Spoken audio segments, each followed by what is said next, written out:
తాటి దన్నే వాడి తల దన్నేవాడు ఇంకోటి ఉంటాడని సామెత. అది నిజం చేసింది ఇరాన్. అమెరికా ప్రావెస్నెస్ ముందు, ఇజ్రాయెల్ టెక్నాలజీ ముందు ఇరాన్ దిగదుడుపు అవుతుందని భావించిన వాళ్ళందరికీ పెద్ద సవాల్ విసిరింది. ఇన్ఫ్యాక్ట్ అంత స్ట్రాటజిక్గా ఇరాన్ అమలు చేస్తున్న వ్యూహాలు చూస్తే ఎవరైనా ఆశ్చర్యపోతారు.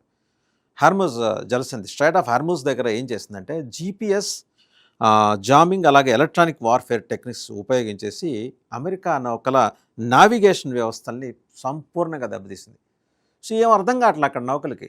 స్ట్రైట్ ఆఫ్ హార్ముజ్ దగ్గర అది మూసివేయకపోయినా సరే వీళ్ళు చేసిన జామింగ్ టెక్నిక్స్ తోటి, ఎలక్ట్రానిక్ వార్ఫేర్ టెక్నిక్స్ తోటి నౌకలు ముందుకు కదలట్లా. సో ఆర్థిక వ్యవస్థ వెన్నెముక మీద గట్టిగా దాడి చేసింది ఇరాన్. ఇది నిజంగా ఇరాన్ అనుసరిస్తున్న వ్యూహాల్ని అప్రిషియేట్ చేసి తీరాల్సిందే శత్రు దేశాలైనా సరే అనే మాటలు విశ్లేషకులు అంటున్నారు. శాటిలైట్ ఇమేజెస్ చెక్ చేస్తుంటే ట్యాంకర్ ట్రాఫిక్ తీవ్రంగా అడ్డంకులు ఎదుర్కొంటోంది. ఇది ప్రపంచ చమురు సరఫరాలో, మొత్తం క్రూడ్ ఆయిల్ సరఫరాలో 25% to 30% ఇంపాక్ట్ చూపించే ప్రమాదం ఉంది. ఆయిల్ ప్రైసెస్ ఎస్కలేట్ అవుతాయి అని చెప్పేసి ఆల్రెడీ $68 బ్యారెల్ ఉన్న క్రూడ్ ఆయిల్ ఈరోజు 78 నుంచి 80కి వెళ్ళింది. కొన్ని చోట్ల $100 అనే మాట కూడా వినిపిస్తుంది. సో ఇది రేపొద్దున ఎక్కడికి దారితీస్తుంది. ఇక మొజాయిక్ ఫోర్సెస్ అనే ఒక కొత్త వ్యూహాన్ని ఇరాన్ అమలు చేస్తుంది.